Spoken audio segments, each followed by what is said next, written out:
What's up, y'all? Cam and Chris back again, part 4. Let's go. Jeez. What? Going fast? Got a lot to do. Right?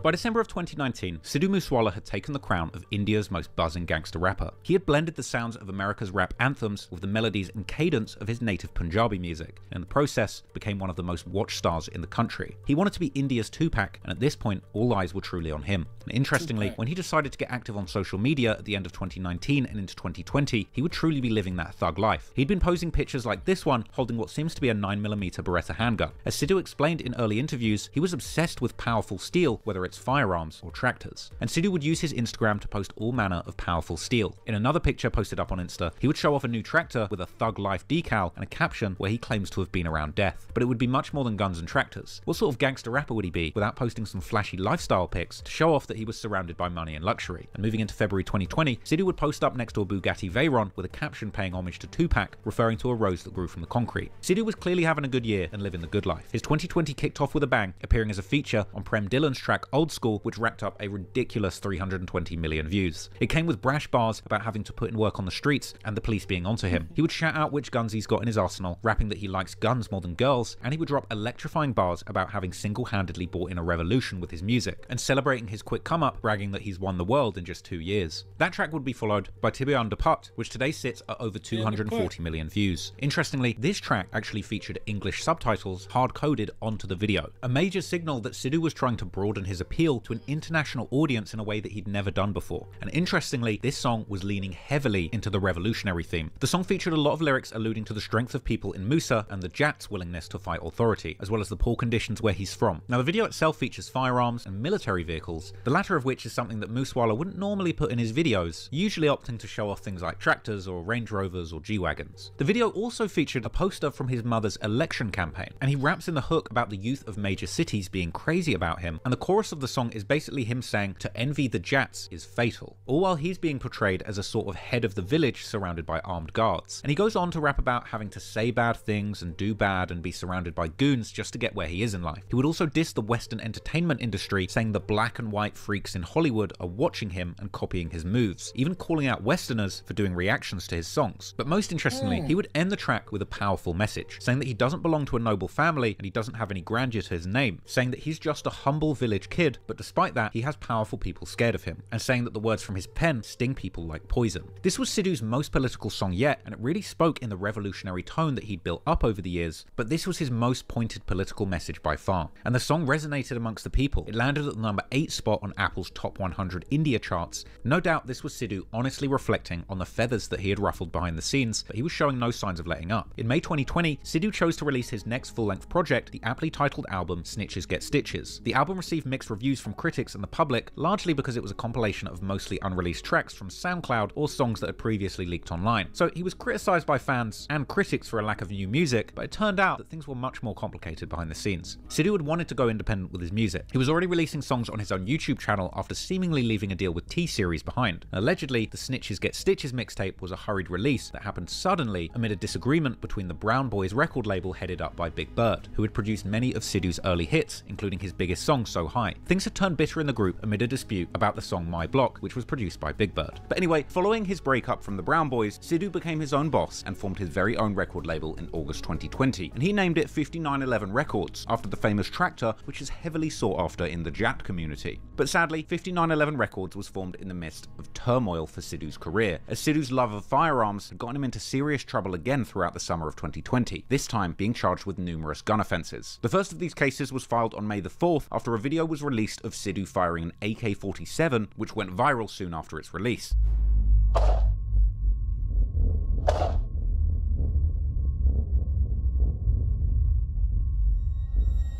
But oddly, in the video, which was seemingly filmed during the early stages of the COVID-19 lockdowns, Sidhu is clearly in the presence of Indian police while firing the gun. And the video itself was even allegedly filmed on a firing range that belonged to the police in the Barnala district in Punjab. Therefore, this specific case was not only registered against Sidhu, but 8 others, including the police officers who were present during the shooting. During this time, the Punjabi police were coming down on Sidhu with full force, and the very next day, the police from another district in the state called Sangrur filed another case against him for using a 9mm pistol at at the Lardakothi firing range, which is also police property. The cases were then held as non-bailable, and a special team was assembled to carry out raids to try and catch Sidhu, but he would manage to evade arrest. Interestingly, he was then later found on June the 6th by police from the town of Nabha, located in yet another district of Punjab, Patiala, with him being pulled over in traffic due to tinted windows.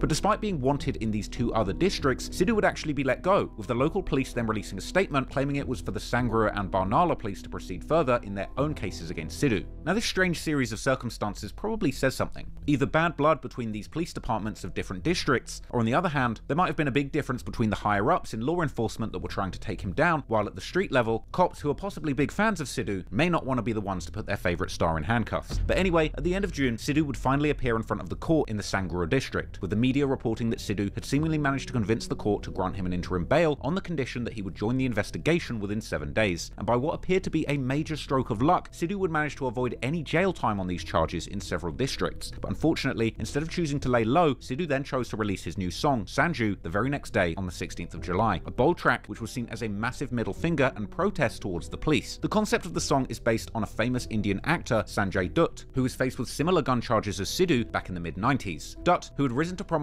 in Bollywood during the early 90s, was caught purchasing multiple AR rifles from a so-called mafia don named Abu Salam during the so-called 1993 Bombay bombings that followed socio-political unrest in the region. Salam was part of a major crime syndicate called the D Company, who were considered to be responsible for these recent terrorist attacks, while Dutt himself would argue that he had only been interested in getting the weapons in order to protect his family during these violent times. This was a motive that seemed to resonate with Sidhu too. Now, the song itself was a massive success and now sits over 130 million views on YouTube alone, and in keeping with Sidhu's deep admiration of Tupac, the track itself has an ominous sample being played throughout, with Tupac saying, "They'll never take me alive." Clearly, Sidhu wanted to send a message to both the police and the public, and the music video for the song featured a real...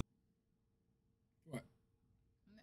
I thought you were going to say something. So is it illegal to have guns, period, or just to like be on camera shooting them? I think they just say, right, the fact that he was,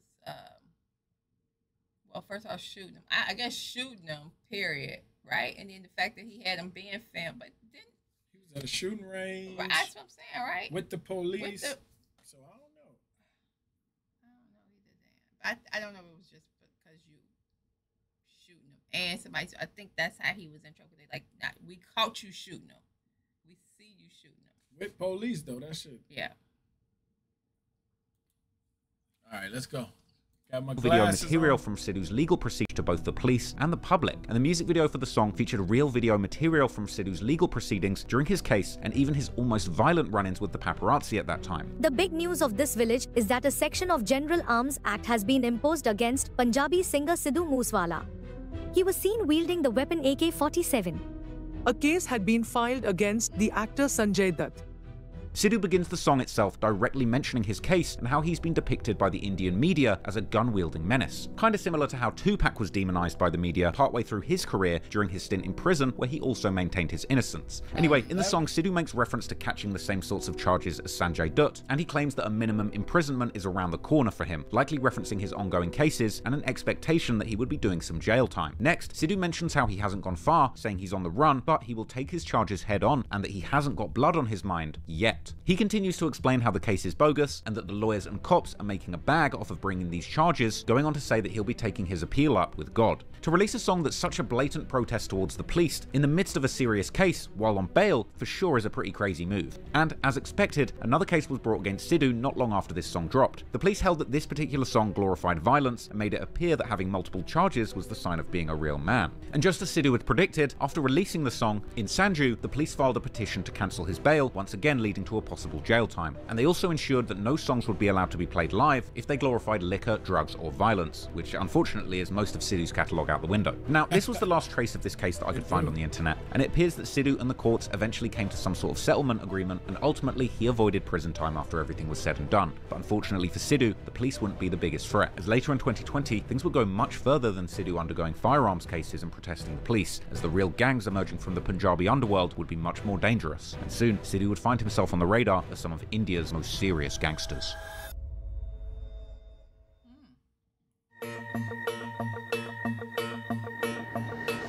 By the summer of 2020, Sidhu Moosewala had cemented himself as one of India's most buzzing recording artists, as well as having shown the Punjabi music world that lyrics about guns and gangsters could be just as big, hell even bigger, than love songs all about girls. But his gun-toting lifestyle had got him the attention of the police, and soon, Sidhu would be in the crosshairs of India's realest gangsters that even the police are scared of. On June the 11th, Sidhu released a song that placed himself into the centre of a deadly war within Punjab. The song was titled Bambina Bol, with another major Punjabi artist named Amrit Maan. The song would appear as a normal Sidhu hit to most fans and listeners, with the track performing extremely well, racking up over 250 million views to this day. But the song's title, Bambina, refers to two things at the same time. The Bambiha is known as the singing of a Jacobin cuckoo bird, often heard when it rains in India, with this bird song being considered a harbinger of a monsoon. And in the song, the bird itself is singing about Sidhu Moosewala and Amrit Maan's praises to the world. The chorus, Bambiha sings, is part of common Punjabi folklore. Basically, the concept of the song is saying that everybody listens to Sidhu and Amrit Maan now, just the same as they would listen to the bird song of a Bambiha. Essentially, they're saying they're the voice of authority, like bosses. Their voices and their songs are a part of the culture, a part of nature, something that happens when it's about to rain. But curiously, in the opening monologue of the track, Amrit Maan warns the listener about something serious, saying that this song they just wrote is going to hit like a slap for some people, possibly a warning for his ops.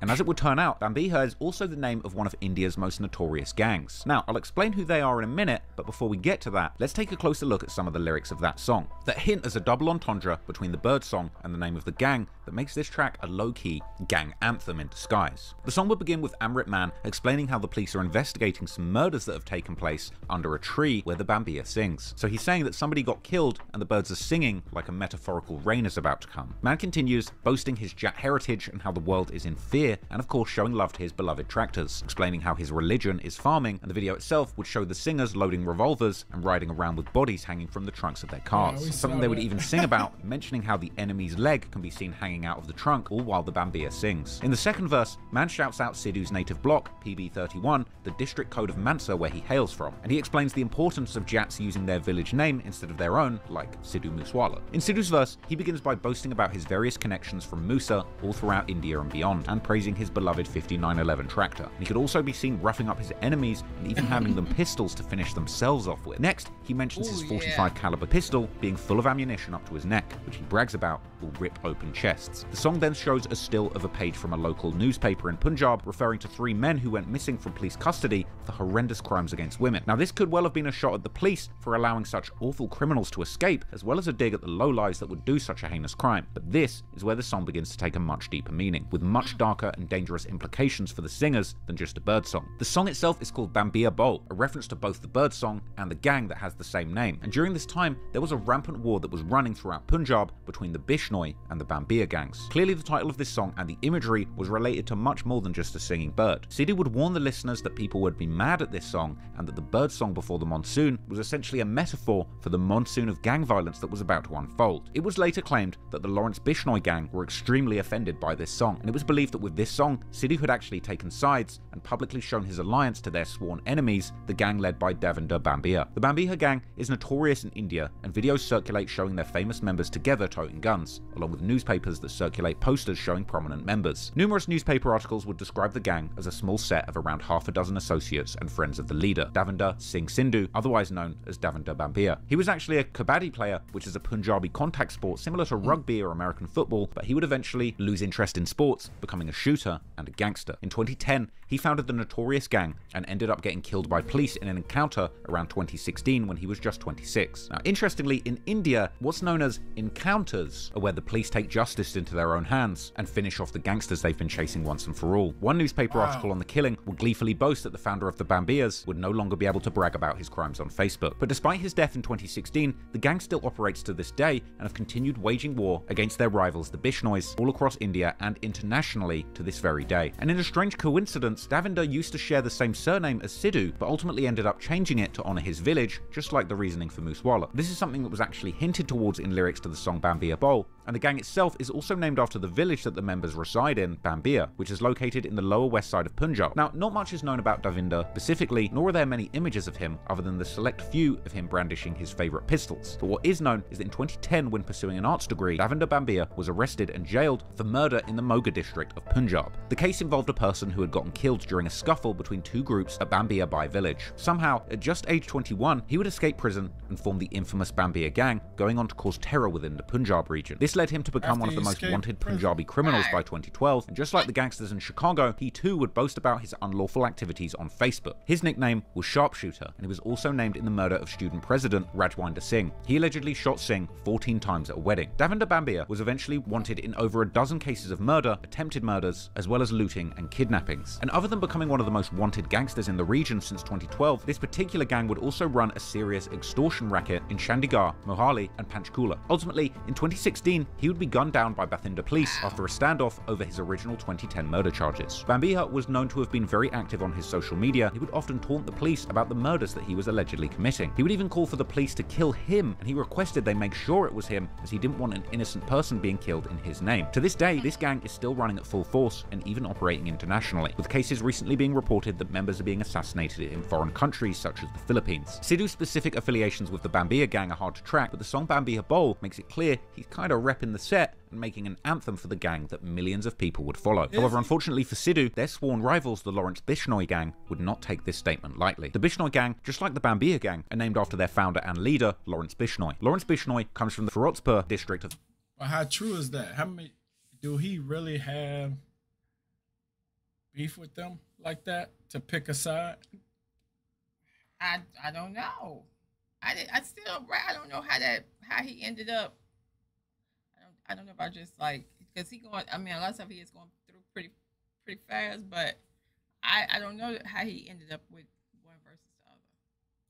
Of Punjab, also located in the west of the region, around 105 kilometers from their rivals in Bambia. And funnily enough, Lawrence Bishoy's father was originally a police officer, but later quit to become a farmer, just like Sidhu's. Residents in his local village said that Bishoy was a sweet and harmless young man, but as he grew up, it turned out that they couldn't have been any more wrong about this young gangster in the making. Bishoy lived an ordinary life until he moved to the DAV college in Chandigarh, and here he would take a keen interest in athletics, regularly attending sporting events on the campus. But it was at this college where Bishoy made dangerous connections that would change his life forever, specifically when he took an interest in the campus politics and met student president Satinderjit Bra, who went by his alias Goldie Bra. Strangely, college became the catalyst for Bishoy's criminal enterprises, as Lawrence Bishoy and Goldie Bra would begin terrorizing the college, even attempting to murder other students who got in their way. Bishoy began his criminal record after a crazy situation over a college election, which just goes to show you how deadly Indian politics can be, even at college level. His friend had stood for campus president, and with the intention to scare Bra's rival in the election, Bishoy chose to shoot at him with a licensed revolver that was registered to his friend. Clearly, Bishoy didn't care one bit about the repercussions of his actions, as this was just the first incident of him shooting at students over minor issues at his campus. Following this initial shooting, Bishoy caught an attempted murder charge which sent him to jail in 2010, but somehow he was bailed after just 2 months. Bishoy was quick to begin networking behind bars, and he would make some useful criminal ties inside. He had managed to source a supplier for bigger and more expensive firearms in Punjab, but Bishoy had not learnt his lesson after being released, and just months after being free, he would shoot at another person over this election, this time the rival's brother, as he had managed to win the... Wait, he just shooting everybody, right? How many people we up to? I don't know, but he is a menace. Is he killing anybody or he just shooting them? Oh, but they were threatening to kill all kinds of people. So I don't know if he actually killed anybody. Oh, right. Okay. So because Moose did that song, that video alone, is that just automatically made him seem like he was picking sides? They said they took it as an anthem for them. Mm-hmm. Like, and because he owned the video, right? Because if you see somebody on the video, you know, like, he was in the video. The Beyond Bole dude. Oh, yeah, right. It was the two of them. I'm talking about the actual guy, like he was in the video, or he was dead by that time. Yeah, no, he wasn't in the video. Oh, okay. The original gangster. No, I'm like, wait, who are you talking about? Yeah, no, him. Oh my God. Anyway, no. Okay, back to this. Election over Bra. Again, for some crazy reason, he would be sentenced to just 6 days in prison for this shooting. Yet he still managed to use his time to network behind bars, meeting other gangsters such as Davender Bambia, who would end up becoming another partner in crime. He also allegedly struck deals with other gangs, signed up to criminal contracts, and sought the blessing of other high-profile criminals to expand his own empire to new lands. And due to a clear fault in the judiciary system, Bishoy was allowed to return to the same college after he was released, even after shooting 2 students over a college election. And upon his return, he was immediately involved in in several fights and incidents at the college, leading to even more tiny stints in jail. He even had the gall to try and run in an election himself, and with such lenient punishment for his crimes, he was basically allowed to do whatever he wanted. Bishoy would eventually lose this election too, going on to brutally assault the winner with an iron rod, breaking his legs. He even made plans to murder the winner of this election with 2 pistols. This time, before he could get his revenge, he ended up surrendering to the police, but he was released on bail after just 3 weeks. Yet again, he was allowed back into the college campus, causing even more chaos. He would finally run again in the 2011 election and actually managed to win this time. I mean, the fact that a registered criminal who was actively trying to murder other students was allowed to keep returning to the college and participating in elections is insane. Now look, I don't know if there's some kind of cultural difference here, or a reason they don't take these kind of crimes so seriously, or if he was somehow paid. Wait, this sound unbelievable. It does. It really, you hear, I keep saying, what? You see stupid stuff on TV, what? but that was a little beyond.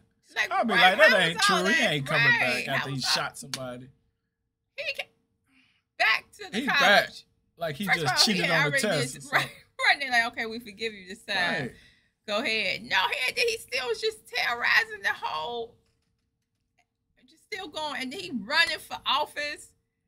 And won. No, he lost. That's why he beat the man No, with he the won right the legs. last time. But what about he beat the man with the, how he get to run again? That's what why I'm he saying. won. They like, you Next gotta time- let him win. I don't understand that. Paying off the cops to just let him off each time, or maybe it just reflects some of the issues with governing the world's most populated country. As a shortage of staff and infrastructure has for a long time been an issue within India, maybe there's just too many people doing too many things to control what these gangsters are up to. But anyway, Bishoy began to then spread his influence across to other colleges while still participating in and organising violent crime. And again, by the end of the year, he was back in jail. Unsurprisingly, the Indian police granted him another bail after just 5 months. I mean, the fact that he was given such cushy treatment with such a violent record is astonishing, and it was reported at that point he wanted to continue expanding his violent enterprise to other colleges upon getting out of jail. After 2012, Bishoy had graduated, but kept a strong presence over the political scene in the college. He would encourage his younger members to run in elections and dishing out the same violent treatment to their rivals. At this point, the gang began racking up enemies and started creating an arsenal of weapons. They sourced the illegal guns from Bihar and Madhya Pradesh states in India, and as the police were seemingly in no rush to end Bishoy's spree of violence, he would eventually graduate from serious assaults and failed shootings to full-blown murders. At the request of his friend Karambir, Bishoy assassinated a candidate who was standing against his friend's cousin in an election on voting day. After that, there was no turning back, and Bishoy began murdering several rivals after his introduction into the illegal liquor industry. But his dealings in the streets would unfortunately catch up to his family. Eventually, his cousin would end up getting killed after a dispute with a wine shop owner, which Bishoy would respond to, creating a hit list of all of the people involved and sliding to get his revenge, but ultimately being stopped by police before he could complete his get back. But it would seem that someone else in the gang actually finished the job and killed another person connected to that murder. Bishoy would ultimately end up receiving his first big sentence after raiding a police checkpoint and shooting at the police. But even then, he was only sentenced to a few years. This is too much.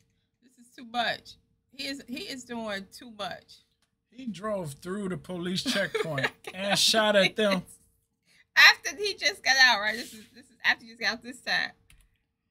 This can't be my real. God, this is unbelievable. Raiding a police checkpoint and shooting at the police. But even then, he was only sentenced to a few years, during which time he used his energy to plot to kill his rivals and the witnesses in this case. By this point, it was said that Lawrence Bishoy had grown his enterprise to up to 700 members or sharpshooters, and by 2016, he was seeking the blessings of gangsters in Delhi to expand his territory into the nation's capital. By this point, the Bishoy gang was becoming infamous all over India. However, in 2018, he would take things to another level. In an interview from jail, Bishoy swore that he would murder Bollywood A-list actor Salman Khan. This was due to a controversy over the actor hunting and killing a black buck back in 1998, but he wasn't charged until 2018. The black buck is seen as sacred by the Bishoy community, and this beef is seemingly still frying because as recently as April 2024, 2 people were arrested for shooting up Salman Khan's home. With all of that considered, Lawrence Bishoy is clearly a fearless kingpin with criminal influence over a large part of India, and his affiliate Goldie Bra is certainly not anyone to play with. And so with his song Babi Habol, Sidhu had created an anthem for that gang's ops and potentially angered a very dangerous set of political gangsters. But for now, this conflict remains stagnant. As we've already learned, there's clearly a deep overlap between the Indian gangster underworld and the political elections that place people in power there. And it would seem that politics in many ways was just as dangerous as the gang world, with these two being intrinsically linked. And as 2020 went on, we saw a complete shift in nature for Sidhu's career, as gangs and violence would not be the only dangerous territory that Sidhu would walk, and as the year became one of the most significant in modern history for Punjabi and especially Jat people, because protests and civil unrest would break out in the community that Sidhu had emerged from. And going forward, Sidhu would become increasingly political in the hopes to take charge of his community, with the subsequent power struggles potentially being the catalyst for these gangs to want to take this revolutionary Sidhu Moosewala